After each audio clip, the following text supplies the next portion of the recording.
Cyberpsychosis, a fictitious illness or maybe an illness of the future. A lot of the plot in the Cyberpunk universe revolves around cyberpsychosis or cyberpsychos, and the lack of proper guidelines around the topic makes it seem like the plot has more holes than your underwear. Seriously, throw that thing out. It raises questions like how did V never get cyberpsychosis or why Jackie never takes his shirt off? Which is why I've taken it upon myself to put the pieces together. If you don't want to hear me ramble on and just want answers, I completely understand. I got you. Oh, you're still here. Boy, y'all some freaks! Let's start with what is cyberpsychosis. Here's an official definition. Cyberpsychosis is a collective term for all psychotic and anxiety-related personality disorders caused by hardware implanted in the body. So, you slap on some chrome and boom, you're a raging psychopath? Not quite. It is slightly more nuanced. Let's delve a little deeper. I've got some excerpts from the tabletop game that inspired Cyberpunk 2077. Something happens when you start adding metal and plastic to people. They start to change and it isn't pretty. We call this cyberpsychosis, a mental disease in which the addition of cybernetics causes an already unstable personality to fragment. So, a lot of the psychosis is based on individual makeup and their experiences, so someone who's predisposed to psychopathic tendencies is in more danger of it. The tabletop game defines cyberpsychosis as a dissociative disorder, a loss of humanity. Humanity loss is defined as a loss of empathy for others and a corresponding loss of self-regard. Your empathy is your saving grace. Someone with little to no empathy is more likely to lose control and go cyberpsycho. So, you empaths out there? You're safe. A smashing example would be Johnny Silverhand. You thought I'd say Adam Smasher, didn't you? Did I subvert expectations? No. Johnny is extremely charismatic. He knows how to woo a crowd and make them dance to his tunes. Pun intended. You can't help but fall in love with this rocker boy. But then he shows you his true nature, a toxic, manipulative, narcissistic piece of Something awful. You may already know this, but Johnny is a cyberpsycho. That lovely silver hand of his is not just his girlfriend, it is his wife. The hand is known to make him do irrational things from time to time, but it is hard to tell if it is just Johnny being Johnny or if it is his hand. Because you see, Johnny is in tandem with his psychosis. They both want the same things, which is chaos and destruction. He'd burn down half the city just to prove he was right, and burn the other half just for fun.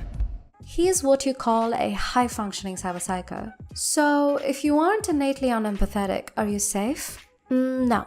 Traumatic experiences can often cause one to lose empathy and dissociate on dangerous levels. Adding enhancing cybernetics to this is like handing a loaded gun a monkey. Trauma can be physical or mental, but the most common thing we see in the game is trauma due to cybernetics. Sudden large-scale implantation of cybernetics over a short period of time can cause cyberpsychosis, as your body cannot physically and mentally process the change. To understand this, let's talk about real-world transplantations. The human body is designed to reject any and all foreign objects. This includes organic tissue. So the introduction of a foreign body will trigger an immune response. I won't bore you with the details, you can bore yourself with the details, I've linked the study down below. Short version is, it makes you very sick, especially when the implant is inorganic because your body cannot degrade it. Pain clouds your judgment, you are not yourself. This is physical trauma. The Cyberpunk booklet goes into detail about the mental trauma. The willingness to mutilate and or switch out a fully functioning body part for something inhuman is jarring to the psyche.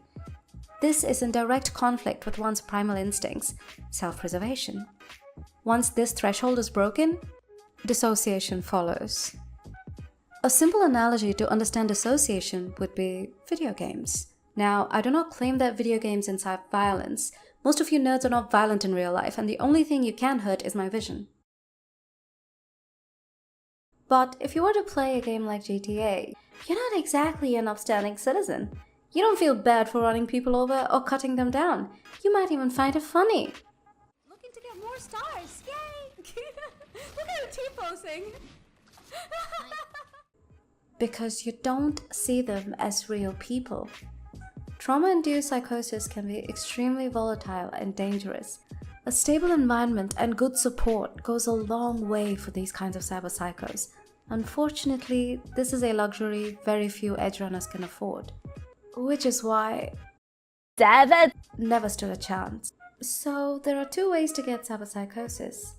Lack of empathy and loss of empathy. V would fall into the second category, if at all, as they show clear signs of empathy.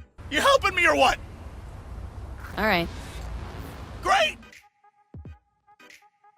The game allows you to cycle through cybernetics like a girl changes clothes, as Katy Perry famously put it, and with zero side effects.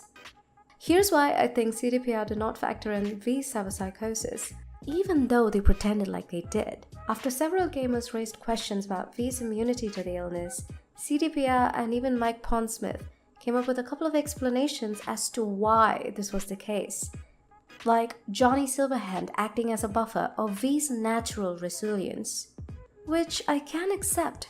Credit where credit is due. Johnny does offer some support, and V does have mad grit. They refuse to be influenced or distracted by the world around them, which is commendable. Most of us get influenced by the Kardashians. Another factor to consider is the timeline. It is very tight, like your booty. What? It is a compliment. There is not a lot of time for the psychosis to manifest. All that being said, did V really not show signs of cyberpsychosis? As Johnny's engram eats away at V's brain, V starts seeing and hearing things. What the hell?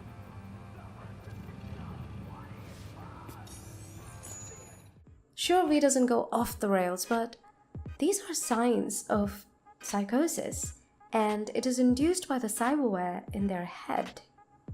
So V is not immune to cyberpsychosis? So all that talk about V being immune is just BS? The upcoming DLC Phantom Liberty is supposed to fix this issue by introducing a risk system. I'd like to see how that goes. Well, there you have it, folks. An extremely vague answer. You're welcome. As always, thank you so much for watching. I'll see you in the next one. Take care.